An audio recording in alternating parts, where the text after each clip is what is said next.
Hey, my name's Dikas. So I'd like to talk a little bit today about the truth. And spiritual awakening really is awakening from the egoic mistruths, from thoughts and all these ramblings that go on in my head. Um, this contained space that's my head between this ear and this ear, where all the thinking happens. Turns out that most of that stuff 99.9% is just not true. It's just reality is what I can see. Reality is what I can point at. Reality is the truth of what's actually happening. I like to call the truth God's will, right? So anything out here is God's will. Anything that happens up here, well, it's my will. This is my commentary. This is my idea about that. This is not that.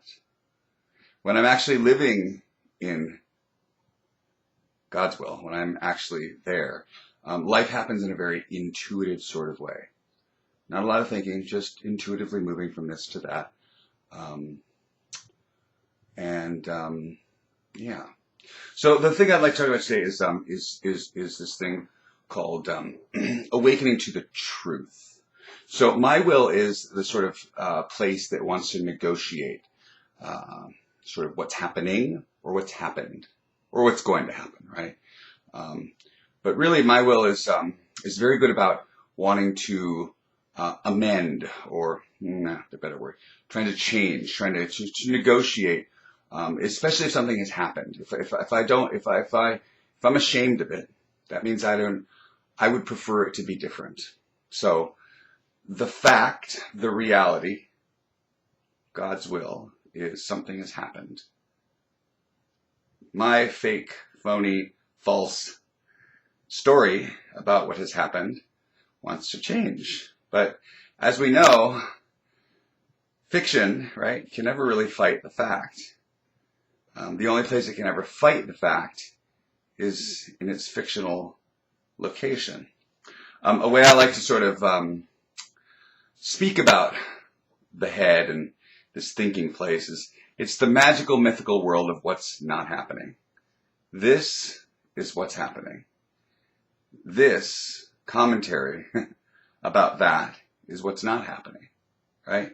And so the reason my head likes to go into the magical, mythical world of what's not happening is in that world, my thinking or my ideas or my will or my ideas of stuff is God, really.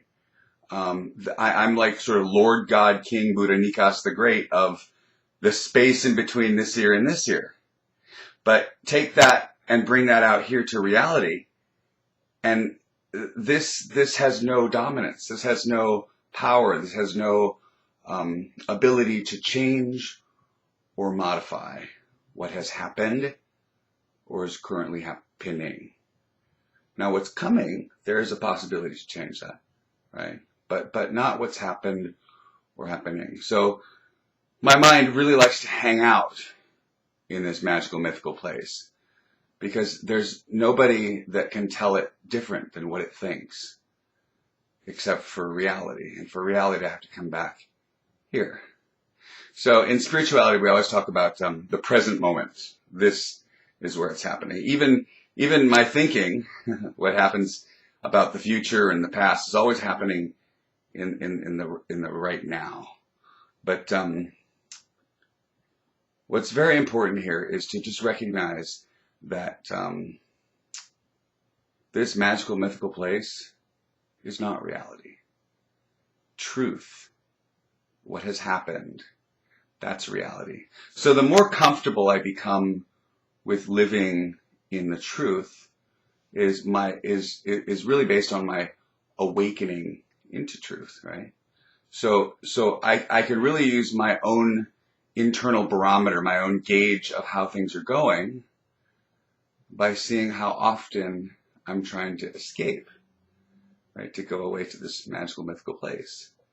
If I'm not trying to escape, if I'm just hanging out here, well then, my spiritual foundation, my spiritual footing is actually doing quite well. So my internal landscape, how well I deal with reality as life on life terms, as we say in program, really is a good barometer for how things are going. So there's my little rant on awakening into the truth, out of the falsehood into the truth. Thanks.